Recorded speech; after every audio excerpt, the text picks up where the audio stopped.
मध्य प्रदेश में कोयले की भारी कमी के कारण बिजली संकट गहराने लगा है। भीषण गर्मी के बावजूद प्रदेश के कई जिलों के ग्रामीण इलाकों में 8 घंटे तक बिजली कटौती की जा रही है। लगातार हो रही कटौती और कोयला संकट पर अब कांग्रेस ने प्रदेश सरकार को घेरना शुरू कर दिया है। प्रदेश के पूर्व ऊर्जा मंत्री प्रियव्रत सिंह खींची ने पत्रकारों से रूबरू होते हुए सरकार पर कई गंभीर आरोप लगाए हैं।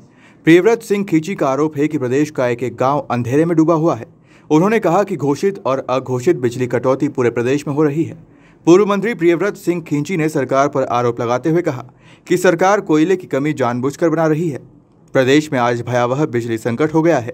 उन्होंने कहा कि कई गांवों में 7 से 8 घंटे बिजली कटौती हो रही है।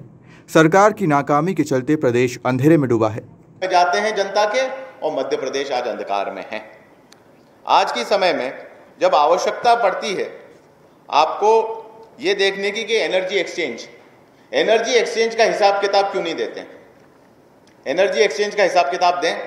आप कितने रुपए में एक्सचेंज कर रहे हैं, किस मात्रा में बिजली खरीद रहे हैं और किस मात्रा में बिजली दे रहे हैं, इसका कभी खुलासा कोई अधिकारी नहीं करेगा।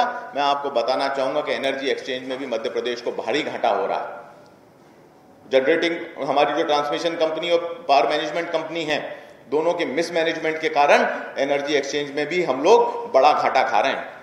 साथ साथ ही आपकी एक्सपोर्ट कोल के लिए बात की जा रही है कि इंपोर्टेड कोल लाई जाए। एक्सपोर्ट क्या है, कोल इंपोर्ट की बात की जा रही है।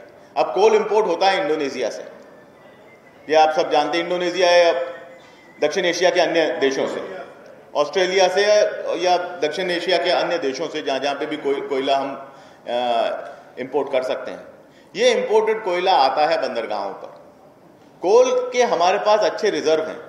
2 कंपनी जो शासकीय उपक्रम हैं, चाहे स्टेट के उपक्रम हो चाहे सेंटर के उपक्रम हो, आज सेंटर और स्टेट में एक ही सरकार है, भारतीय जनता पार्टी की सरकार। इस सरकार के बारे में बीच में आराम से तालमेल करके अभी कोई तरीका निकाला जा सकता है, कोई फाइनेंशियल सिचुएशन क्रिएट की जा सकती है कि हमें कोल मिलने लग जाए।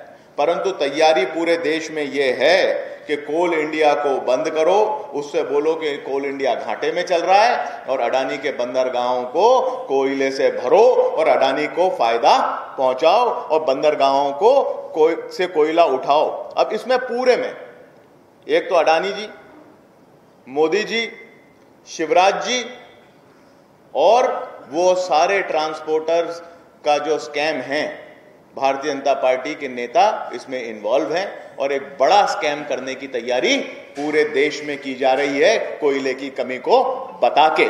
ये एक सीधा तथ्य है। तीनों के बीच में तालमेल, जब हमारे पास कोल रिजर्व हैं, सारी चीजें सरकारी उपक्रम हैं, तो दिक्कत किस बात की?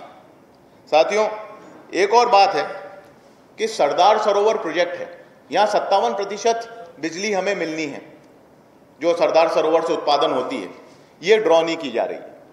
200, 250, 150 मेगावाट हर महीने ली जाती है और ये पूर्व में भी ऐसा ही होता आया है। जब से सरदार सरोवर बांध बना है, भारतीय जनता पार्टी की ये बिजली कब उपलब्ध कराएंगे? जनता का पैसा तो आपने उनको न्यौछावर कर दिया, आपके मित्रों को, जिनसे आपने करार कर रखे हैं महंगी बिजली के। असली बात यह है कि यह है मैनेजमेंट की कमी और झूठे आंकड़ों की बाजीगरी। आज कोयले की परिस्थिति आप सब जानते हैं। हाँ, कम है कोयले की, कमी है कोयले की, पर हमारे मंत्री जी मानने के लिए तैयार नहीं है कि कोयले की कोई कमी है। पूरे प्रदेश अंधकार में है, आग लगी हुई है और जबलपुर में कुआं खोदा जा रहा है। कुआं इस बात का खोदा जा रहा है कि भैया ये देखो, ये आग लगी, इसको बुझाने के लिए कितना गहरा कुआं खोदना है, उस बात का मंथन करोड़ों रुपया खर्च कर मंत्री और वो सब बैठ के आला अधिकारी। मुझे तो बताया कि 15-16 होटल बुक किए हैं, बड़ी तैयारी हुई है, बोर्ड बैनर पोस्टर लगे हैं कि मंथन हो रहा है। अरे भैया, मध्य प्रदेश अंधकार में और आप किस बात का मंथन कर रहे हैं? आज इस समय में गांव में जब बिजली कटी हुई है तो जबलपुर में मंथन करने की जगह अगर मंथन सही में करना है और परिस्थिति देखनी है तो प्रद्युमन सिंह तोमर जी को और शिवराज सिंह चौहान जी को जाना चाहिए मध्य प्रदेश के गांव में। 42 डिग्री के तापमान में बैठकर जनता के बीच में मंथन करें कि उनकी 18 साल की नाकामी का पर्दाफाश आज पूरे मध्य प्रदेश के बीच में हुआ है। साथियों, आप सब ये भी जानते हैं कि प्रोपेगेंडा करने में हम लोग मास्टर हैं, भारतीय जनता पार्टी के लोग। क्या प्रोपेगेंडा किया जा रहा है? कि 2% की कमी है सिर्फ मध्य प्रदेश में बिजली की। समाचार पत्रों को बयान दिए जा रहे हैं कि कोयले की कोई कमी नहीं है। आज अगर हम ये देख लें तो सारे पावर प्लांट्स की अगर परिस्थिति देख लें तो Sanjay Gandhi thermal power plant में जहां 22.5 टन कोयले की आवश्यकता है, वहां पर 85% प्लांट लोड के आधार पर 22.5 टन कोयले की आवश्यकता पड़ती है। यानी कि आज की स्थिति में अगर वहां पे कोयले का अगर भंडारण देखा जाए तो सिर्फ 2 दिन का भंडारण है। सतपुड़ा थर्मल पावर स्टेशन की भी यही हालात है। यही हमारे सुपर स्पेशलिटी का जो प्लांट है आपका सिंगाजी महाराज का, उसमें भी यही परिस्थिति है। और सुपर स्पेशलिटी प्लांट कभी बंद नहीं होता, पर जितने व्यवधान सुपर स्पेशलिटी प्लांट में पिछले 1 साल में हुए हैं वो एक केस स्टडी होनी चाहिए मध्य प्रदेश में ही नहीं पूरे देश में। साथियों का, प्रिंट और हमारे इलेक्ट्रॉनिक मीडिया के साथियों का बहुत बहुत स्वागत। जैसे कि आप सबको विदित है कि मध्य प्रदेश में आज भयावह बिजली संकट की स्थिति उत्पन्न हो गई है और ये बिजली संकट की सीधी मार ग्रामीण क्षेत्र पे पड़ रही है। हर गांव में, समूचे मध्य प्रदेश में करीबन 7 से 8 घंटे की विद्युत कटौती अघोषित रूप से दिन और रात मिलाकर की जा रही है। करीबन पिछले 1.5-2 माह से आपके तरफ से भी इसमें बहुत सारी बातें सबके बीच में आई हैं, चाहे प्रिंट हो चाहे इलेक्ट्रॉनिक मीडिया। पर साथियों, मैं आप सबका एक और ध्यान आकर्षित करना चाहूंगा। आज जो सरकार है और सरकार के मुखिया शिवराज सिंह चौहान जी हमेशा से ये कहते आए हैं कि कांग्रेस के राज्य में बिजली संकट उत्पन्न होता है, हमने तो बिजली में मध्य प्रदेश को ताकतवर बना दिया है, सरप्लस बना दिया है, सेल्फ सफिशिएंट बना दिया है। तो 18 साल बाद सरकार की नाकामी का आज ये आलम है कि मध्य प्रदेश अंधकार की गड़त में है। आज कोयले के ऊपर पूरी बात रखी जा रही कि कोयले की कमी है, पर मुझे आप बताएं कि अगर कोयले की कमी से आप इतने नुकसान में हैं तो आप अपने आप को सरप्लस स्टेट कैसे कहते हैं? आज रबी की डिमांड नहीं है, आज डिमांड उतनी ऊंची नहीं है। 16,000 मेगावाट पार, 17,000 मेगावाट पार डिमांड नहीं है। आज 11-12 हजार मेगावाट के आसपास डिमांड चल रही है। परंतु आपके जो एसेट्स हैं, आपका कहना है कि 23,000 मेगावाट के लगभग में हमारे पास इंस्टॉल्ड कैपेसिटी है, तो आपकी इंस्टॉल्ड कैपेसिटी कहां गई? आप इस परिस्थिति में क्यों नहीं है कि आप हर साल 900 करोड़ रुपया उन करारों को भुगतान करते हैं जिनसे आप 1 यूनिट भी बिजली नहीं खरीदते हैं। और आपको ये मैं बताना चाहूंगा, ये जितने भी करार हैं ये सिर्फ सब शिवराज सिंह जी की सरकार में किए गए हैं और इनसे 1 यूनिट भी बिजली आप नहीं ले रहे हैं। तो आज वो 900 करोड़ रुपए का हिसाब किताब जनता के बीच, गुजरात इससे ड्रॉल लगातार कर रहा है। लगातार गुजरात को बिजली सरदार सरोवर प्रोजेक्ट से मिल रही है। जमीन किसकी डूबी? मध्य प्रदेश की। किसान किसका रिलोकेट किया गया? मध्य प्रदेश का। और नुकसान किसको हो रहा है आज? बिजली के मामले में भी मध्य प्रदेश को। हाइडल पावर प्लांट जो है हमारे, ये हाइडल पावर प्लांट हमारी बुरी स्थिति में है। हमारा जो हाइडल पावर, क्योंकि ये बहुत सस्ती बिजली होती है, हाइडल बिजली बहुत सस्ती उपलब्ध होती है। हाँ, होती एक ड्यूरेशन पीरियड में है। आज गर्मी में उस बात को करना रेलेवेंट ज़्यादा नहीं है, पर जिस ड्यूरेशन में ये उपलब्ध हो सकती थी सस्ती बिजली, उस ड्यूरेशन में सस्ती बिजली के जो प्लांट्स हैं वो बुरी हालत में हैं। उनको ना तो रिपेयर किया जा रहा है, ना उनको व्यवस्थित कराया जा रहा है।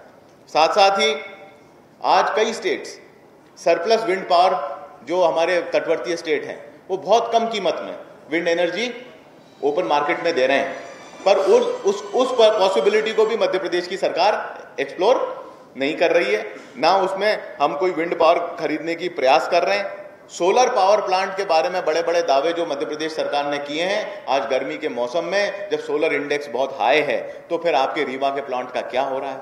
आपके अन्य प्लांटों से, आपको जो आपने सेकी के साथ करार किया है ओमकारेश्वर के प्लांट का, उसका क्या हो रहा है? क्योंकि गति इतनी धीमी है जिनके बनने की, सेकी के प्लांट की, कि उस जिस गति से वो बनेगा तो मुझे लगता है कि 5-7 साल और उसमें लग जाएंगे। और रीवा का आपका प्लांट तैयार है तो आप क्यों नहीं उससे, आपने दावे तो बड़े बड़े किए रीवा प्रोजेक्ट के बारे में, पर उससे आपको कितनी बिजली मिल रही है बताने की स्थिति में ये लोग नहीं है। जो हमारे थर्मल पावर प्लांट्स हैं, सारे की सारे जितने भी थर्मल पावर प्लांट्स हैं वो बुरी हालत में, और 38 करोड़ रुपए दिए गए उनकी मेंटेनेंस के लिए। डीसल्फराइजेशन का प्लांट एक भी पावर प्लांट में, ये हमने आपको जो प्रेस नोट है,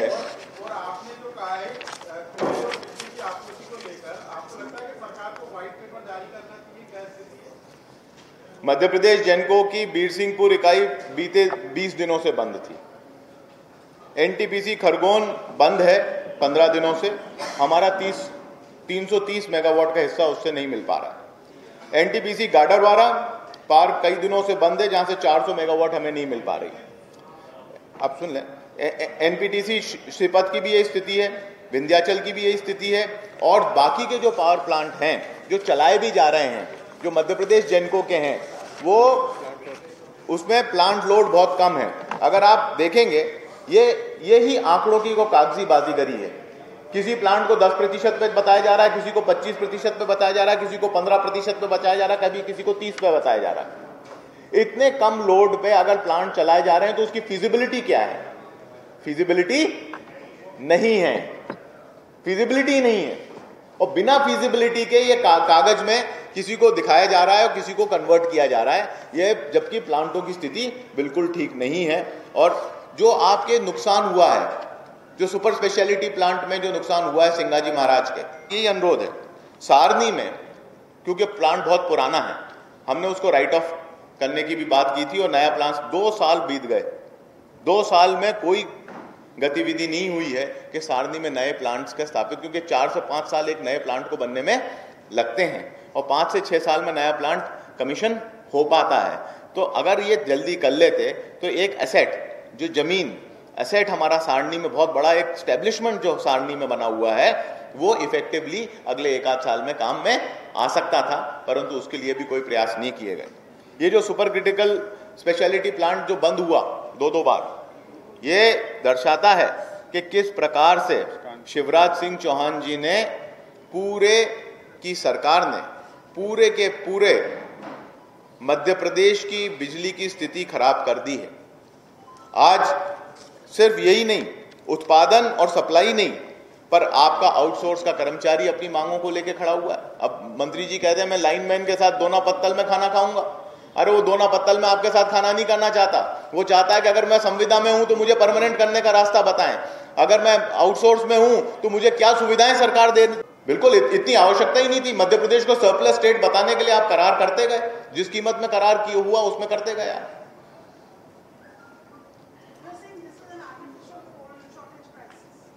Yes, when there are coal reserves in the country.